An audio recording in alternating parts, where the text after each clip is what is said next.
சொல் விற்பனமும் அவதானமும் கவி சொல்லவல்ல நல் வித்தையும் தந்து அடிமை கொள்வாய் நடினாசனம் சேர் செல்விக்கு அரிது என்று ஒரு காலமும் சிதையாமை நல்கும் கல்வி பெறும் செல்வப் பேரே சகலகலாவல்லியே. அன்பிற்கினிய ஆரியர் நண்பர்களே, உங்கள் அனைவருக்கும் என்னுடைய இனிய மாலை வணக்கம். ஏறத்தாழ ஓராண்டு காலமாக நான் திருக்குறள் கட்டுரைகள் ஆங்கில மொழிபெயர்ப்பில் ஈடுபட்டிருந்ததால் நடுவில் கந்தர் அலங்கார நம்முடைய இந்த உரையாடலை கொஞ்சம் ஒத்தி போட வேண்டிய நிலை ஏற்பட்டது. அதற்காக நான் உங்களை பொறுத்தெழுமாறு வேண்டுகிறேன். ஆனால் அதில் ஒரு இன்பம் இருந்தது. ஏன்னால் நான் வெறும் சும்மா அறிவு சார்ந்து பேசுகிறவன் தான். ஏன்னா நம்முடைய கடவுள் அவர் ரொம்ப ஆன்ம அனுபவம் உடையவர் ஆகியால அவருடைய அந்த சித்தர் பாடல்களுடைய உரை நான் ரொம்ப ரசிச்சு ரொம்ப கொஞ்சம் பொறாமையோட கேட்பேன். நான் எப்படி இவர் இவ்வளவு இயல்பா ரொம்ப எளிமையா அவ்வளவு கஷ்டமான விஷயத்த உளம் கொள்ளுமாறு பேசுறாருன்னு நினைச்சு அவர் மேல எனக்கு பெரிய அபிமானமும் இருக்கு, கொஞ்சம் பொறாமையும் இருக்கு. கந்தர் அலங்காரம் நம்ம ஏற்கனவே பார்த்திருக்கிறோம். அருணகிரிநாத பெருமான் முருகன் திருவருளால் தமிழ் பாட பெற்றவர். அருணதழ பாதபத்வம் அது நிதமுமே துதிக்க அரிய தமிழ் தான் அழித்த மயில் வீரா. நம்மெல்லாம் சும்மா ஏதோ ஆசிரியர்கிட்ட கத்துக்கிறோம், அதில் சுயமா கத்துக்கிறோம். ஆனா அருணகிரிநாதர் தமிழ் கற்றுக்கொண்டது, தமிழில் வல்லமை பெற்றது முருகனுடைய திருவிழா. அருணதழ பாதபத்வம் அது நிதமுமே துதிக்க அரிய தமிழ் தான் அழித்த மயில் வீரான்னு பாடுறார். அப்படிப்பட்ட அருணகிரிநாத பெருமான் நிறைய முருகனை பத்தி பாடியிருக்கார். உலகத்துல எவ்வளவோ செயல்கள் இருக்கு, எல்லாத்துக்கும் கொஞ்சம் பல பேர் இருக்கிறாங்க. இப்ப இந்த சங்ககால பாடல் அப்படின்னா அதுக்கு நிறைய பேர் ஒரே மாதிரி எழுதுறாங்க. ஆனா திருப்புகழ் மாதிரி வேற யாரும் எழுதல. அவ்வளவு அற்புதமான, அவ்வளவு வேறுபட்ட சந்த குளிப்பு நிறைந்த மிகப்பெரிய பாடல்கள். கந்தர் அனுபூதி அது ஒரு ஞான பொக்கிஷம். கந்தர் அலங்காரம் கட்டளை கலித்துறையில இயற்றப்பட்ட ஒரு 100 பாடல்கள். முருகனை பற்றி பல கோணங்களிலே ரொம்ப சொல்றார். உலக வாழ்வை பற்றி சொல்கிறார், தன்னுடைய ஆன்ம அனுபவத்தை பற்றி சொல்கிறார். இன்றைக்கு பார்க்க இருக்கின்ற பாடல் ரொம்ப அற்புதமான பாடல். அவருடைய ஒரு முருகனுடன் அந்த ஜீவபோதமற்று ஒன்றாகி கலந்து போன அந்த நிலை, முருகனும் இவரும் ஒன்றென மாறிய அந்த அற்புத நிலையை, அந்த பரமானந்த சாகரத்தே அவர் எப்படி முருகனுடைய திருவுருளாகிய தேனை பருகினார் என்பதை சொல்லுகின்ற அற்புதமான பாடல்.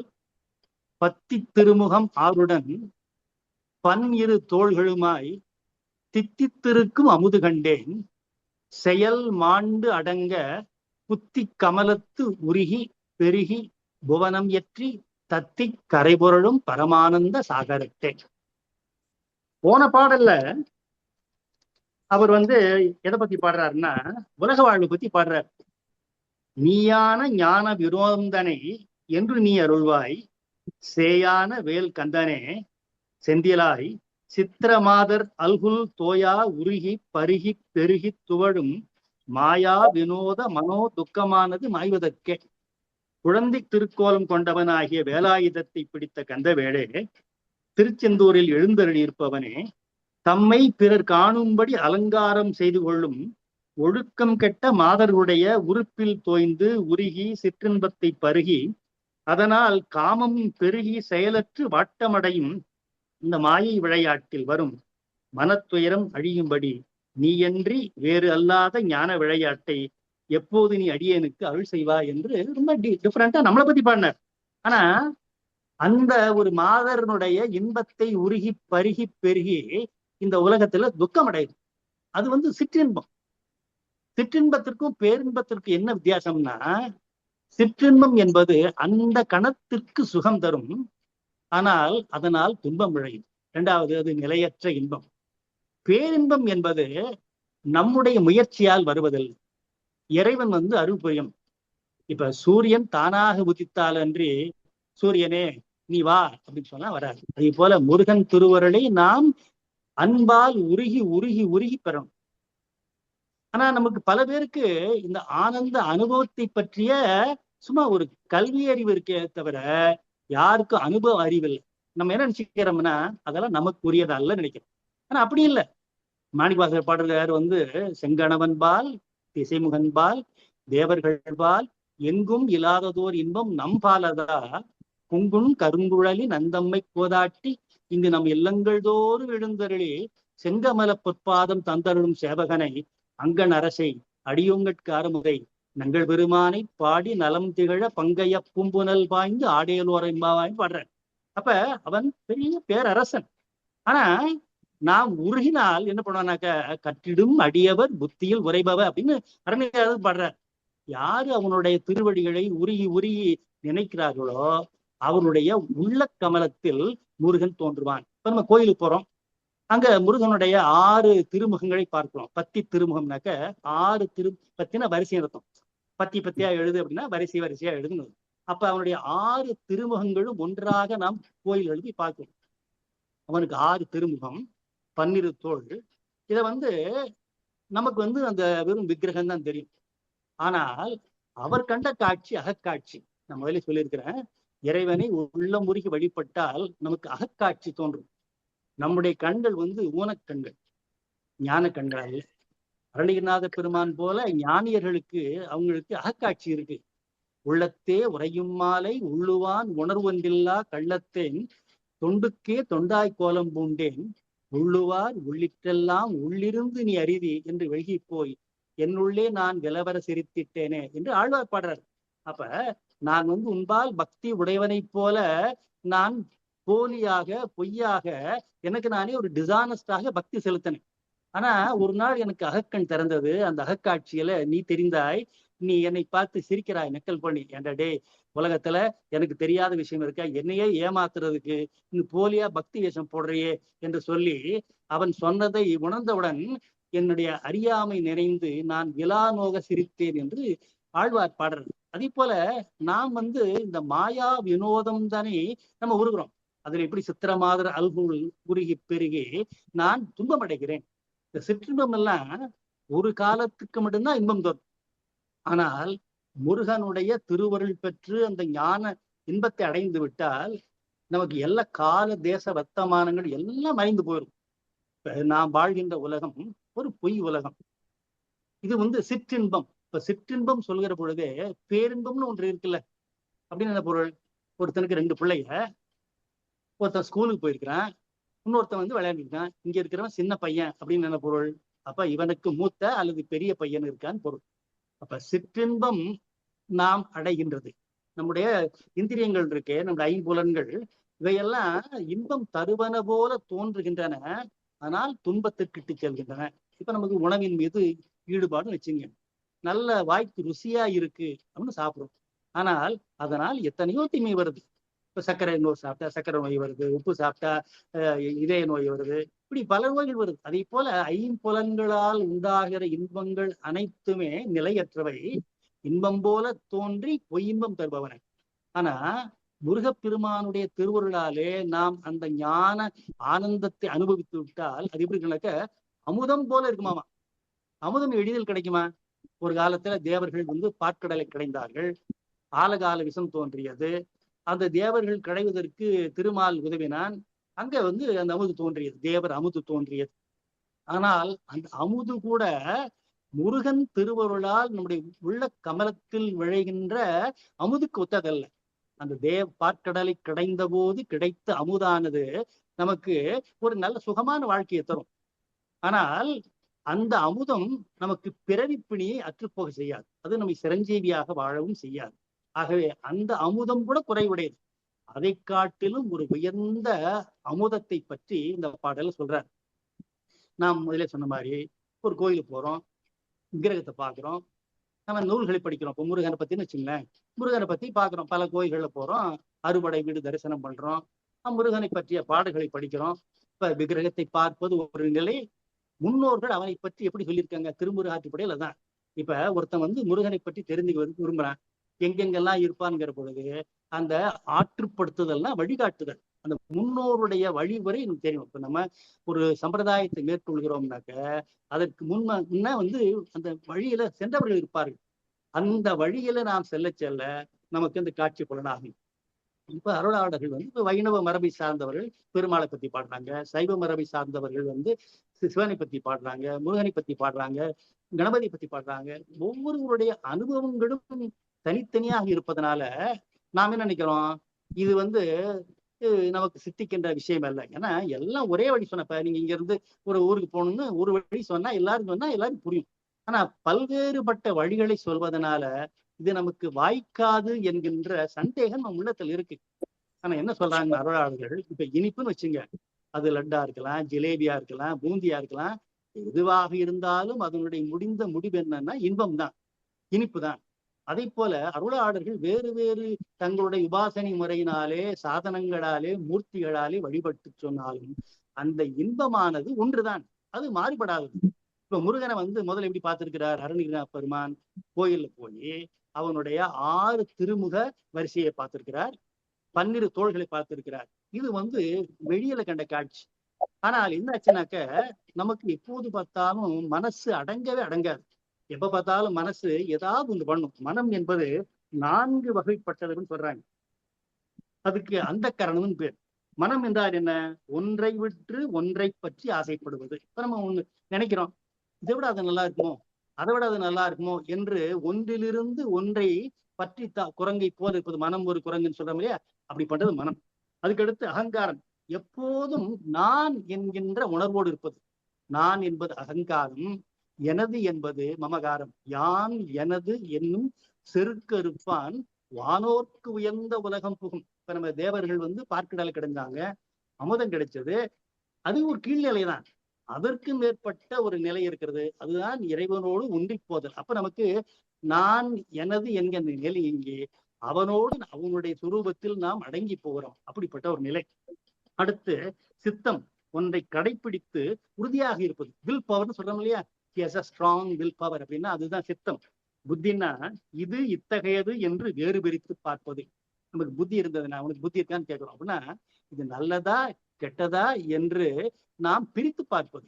அப்ப ஒருத்தருக்கு புத்தி நல்லா வேலை செஞ்சு சித்தம் உறுதியாக இருந்தால் என்ன ஆகுனாக்க நல்லது இன்னது என்று புத்தியினால் தெரிந்து கொண்டு அதனிடத்தில் நிலைத்து இருக்க சித்தம் உதவும். அதுதான் அறிவு விரிவடைவது. ஆனா நம்ம என்ன பண்றோம்னாக்க நம்ம உலக இன்பங்கள்லயே நம்ம நாட்டம் கொள்வதனால நம்முடைய உள்ள கமலம் விரிவதில்லை. இப்போ ஒரு தாமரை இருக்கு, அந்த தாமரையை வெளிச்சம் போட்டா மலர் விரியுமா? அதுக்கு சூரிய ஒளி வந்தா தான் அது உதயமாகும். அதே போல நம்முடைய உள்ளமாகிய கமலம் இருக்கு, தாமரை இருக்கு, அது விரியணும்னாக்க முருகனாகிய அந்த சூரியன் தன்னுடைய அருளை நம் மீது பாய்ச்சினாலன்றி நம்முடைய உள்ள கமலம் விரிவடையாது. நமக்கு எல்லாமே இருட்டுதான், நாமெல்லாம் குருடர்கள் தான், நம் செய்கின்ற செயல்கள் தான் திருட்டு செயல்கள் தான் என்றால் நம்மில நேர்மை இல்லை, உண்மை இல்லை. நாம் நம்மை நாமே ஒரு மகிழ்ச்சிப்படுத்திக் கொள்வதற்காக பண்றோம். ஆனால் முருகனுடைய திருவுருள் ஒன்றை பற்றி கொண்டால் என்ன ஆகுனாக்க பற்றுக பற்றற்றான் பற்றினை அப்பற்றினை பற்றுக பற்றி விடக்குங்கிறார். அப்படி பற்றிட்டோம்னாக்க நம் செயல் ஒண்ணுமே வராது, எல்லாமே அவன் செயல் இருக்கு. ஆனா நம்ம என்ன பண்றோம், நம்ம எப்போது பார்த்தாலும் துன்பப்பட்டு கொண்டிருக்கோம். எனது எனது என்று சொல்லி தூக்கம் வர மாட்டேங்குது. தூக்கம் என்பது நம்முடைய கவலைகளை மறப்பது, கனவு காணாமல் தூங்குகின்ற நிலை. ஆனா எத்தனை பேருக்கு ஒழுங்கா தூக்கம் வருது? அப்படியே வந்தாலும் வேண்டாத கனவெல்லாம் வருது. அப்ப கனவின்றி அற்புதமாக ஆழ்ந்து துயில்கின்ற நிலை வந்ததுன்னா அது ஒரு ஆனந்த அனுபவம். நம்ம என்ன பண்றோம்னா நம்முடைய துயரங்களை நாமே சுமக்கிறோம்.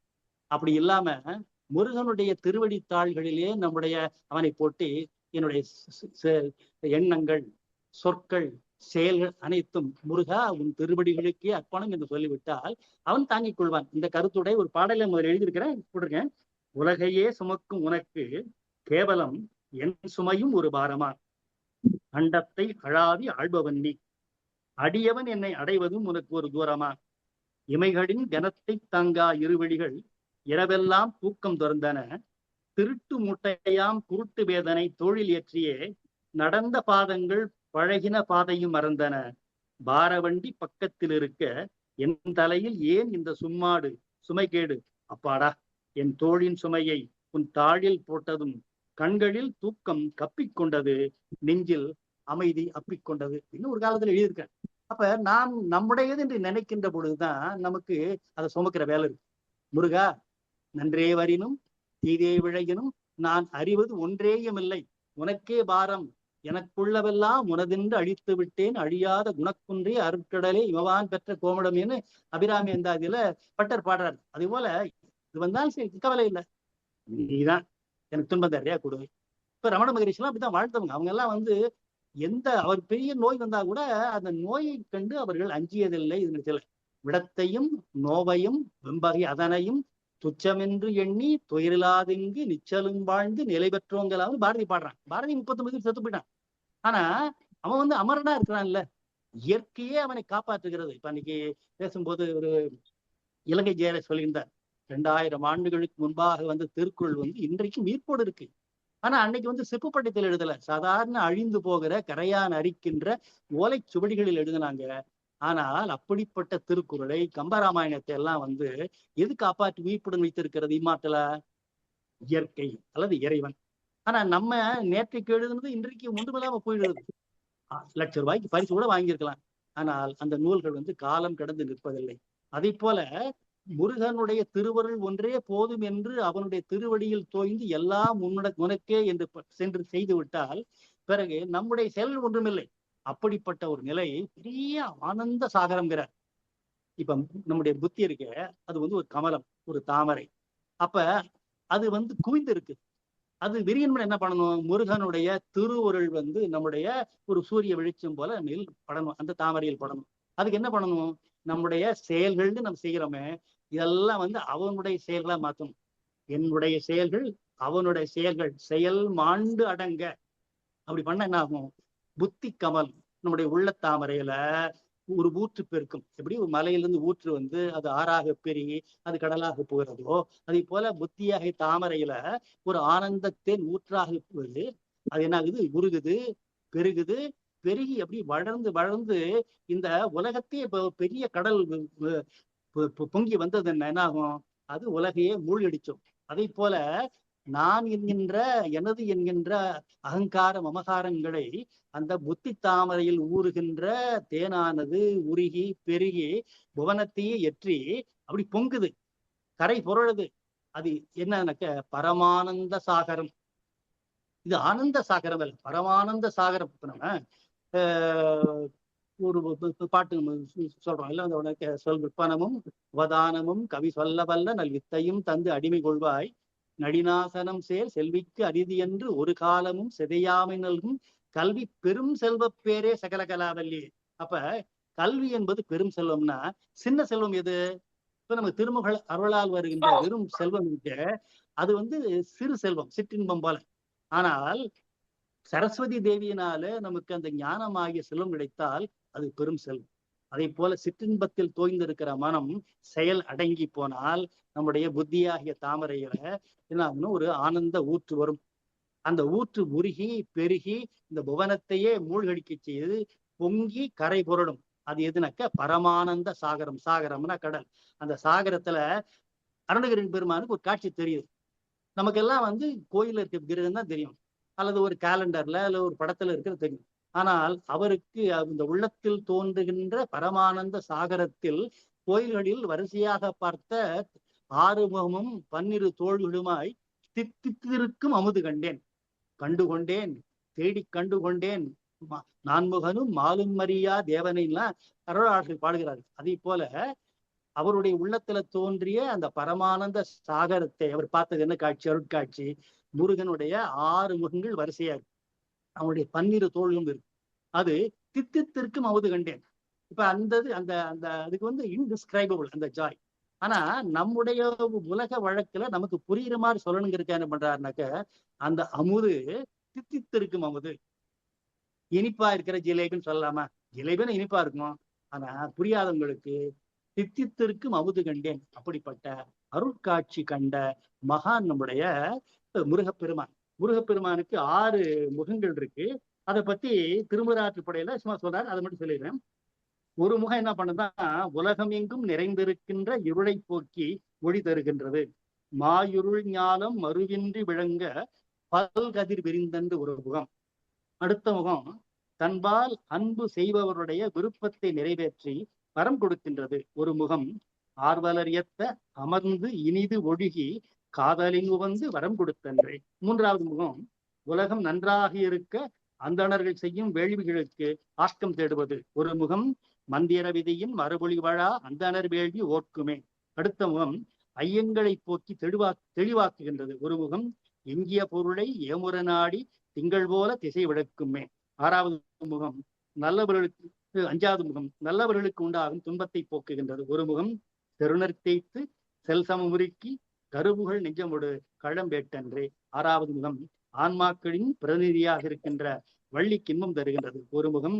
குறவர் மடமகள் கொடிபோல் நுசுப்பின் மடவரல் வள்ளியோடு நகையமர்ந்தன்றே என்று திருமுருகாற்றை பாடுகிறது. அப்படிப்பட்ட 6 முகமும் 12 தோள்களுமாக அருமுகம் வாழக வெப்பை குருசை தனிவேழ்வாக என்னெல்லாம் பாடலை போல முருகனுடைய அந்த திருஅருள் அகக்காட்சி அவருக்கு வருது. நாம் பார்க்கின்ற முருகன் கோயில் இருக்கின்ற பெரு விக்கிரகம். ஆனால் நம்முடைய உள்ள தாமரை எப்போதும் குவிந்திருக்கு, திருட்டுதான் இருக்கு. ஏன்னா நம்முடைய செயல்கள் இருட்டு செயல்கள், திருட்டு செயல்கள், குருட்டு செயல்கள் கண்ணிற்கு சொல்றோம். கேட்பினும் கேளாத்தகையவே கேள்வியால் தோற்கப்படாத செவி. இப்ப நல்லவர்கள் வார்த்தை காதுல விழுகலன்னா அது கேட்டாலும் கேட்காத காதுன்னு வள்ளுவர் சொல்றது மாதிரி, நான் உலகத்தை பார்த்தாலும் நாம் முருகனுடைய திருவடிகளிலே தோய்ந்து அவனை அகக்காட்சியாய் பார்க்கலை என்றால் நாம் குரல்கள் தான். இந்த வெளிப்பார்வை உண்மையான பார்வை அல்ல, அந்த அகக்காட்சி வரணும். அப்படிப்பட்ட அகக்காட்சி வரப்பெற்றவர் தான் நம்முடைய அருணகிரிநாத பெருமான். அந்த பாட ஒரு மாதிரி பாடி இதை சொல்லி நான் பொருள் சொல்றேன், நீங்க ஏதாவது விளக்கி கேட்டா சொல்றேன். 10 திருமுகம் ஆறுடன் 12 தோள்களுமாய் தித்தித்திருக்கும் அமுது கண்டேன் செயல் மாண்டு அடங்க புத்தி கமலத்து உருகி பெருகி புவனமெற்றி தத்தி கரைபொருளும் பரமானந்த சாகரத்தே. செயல்கள் ஒடுங்கி கரணங்கள் ஐம்புலன்கள் அடங்கி கொண்டு வர புத்தியாகிய கமலத்தில் உருகி பெருக்கெடுத்து புவனங்களை தகர்த்து எரிந்து மேலே பொங்கி கரைபொருளும் பரமானந்த கடலில் வரிசையாக திருமுகம் ஆறுடனும் 12 தோள்களுமாக இனித்திருக்கும் அமுதத்தை கண்டேன். பத்தின வரிசை எத்தின தகர்த்து நிற்கும். ஆக போன பாட்டுல சித்திரமாதருடைய அல்குலை உருகி பெருகி நாம் படுகின்ற துன்பத்தை எப்போது நீ ஒழிப்பாய் என்று உலக மாந்தர்கள் படுகின்ற துன்பத்தை சொன்ன அருணகிரிநாத பெருமான் இந்த பாடல் அவருடைய இயல்பை சொல்றார். ஏன்னா நாம் சாதாரண மனிதர்கள், நாம் உலக இன்பத்தை நிலையானது நில்லாதவற்றை நிலையன என்று உணரும் புல்லறிவாண்மை கடைன்னு சொல்றார். இப்ப சிற்றின்பத்தை பேரின்பம் நினைப்பது எவ்வளவு மடத்தனம், எவ்வளவு அஞ்ஞானம். இல்லாதவற்றை நிலையன என்று உணரும் புல்லறிவாண்மை கடைன்னு வழிபடுற சிலையை போல நாம் சிற்றின்பத்தை ரொம்ப எப்போது நிலைத்திருப்பது நினைந்து நாம் துன்பத்தை வரவழைத்துக் கொள்கிறோம். ஆனா அருணகிரிநாத பெருமான் முருகனுடைய திருவிழாலே ஞான காட்சி பெற்றவராலே அவர் முருகனுடைய அந்த வரிசையாக இருக்கிற 6 திருமுகத்தையும் 12 தோள்களையும் ஆகிய தித்தித்திற்கு மமதை கண்டார். எங்கன்னாக்க கோயில்ல இல்லை, அவருடைய புத்தி கமலத்து விரிந்திருக்கிற பொழுது அதுல உருகி பெருகி புவனமெற்றி தத்தி கரைபொருளும் பரமானந்த சாகரத்தை, அவருடைய உள்ள கமலத்துல இருக்கிற அந்த ஆனந்த தேன் உருகி பெருகி அது பெரிய கடல் போல் விரிகிறது. அந்த கடலில முருகனுடைய அருட்காட்சி தோன்றுகிறது. அப்படிப்பட்ட அருளாளர் வழங்கிய கந்தர் அலங்கார ஒரு செயல்களை படிக்கின்ற ஒரு பேற்றினை நாம் பெற்றிருக்கிறோம் என்று நாம் பெருமை கொள்ளலாம். முருகனுடைய திருவுருள் நம் அனைவருக்கும் நலமும் வளமும் அகக்காட்சியும் தருவதாக என்று சொல்லி இந்த அளவிலே இந்த பாடலின் பொருளை நிறைவு செய்து அமைகிறேன். நன்றி, வணக்கம்.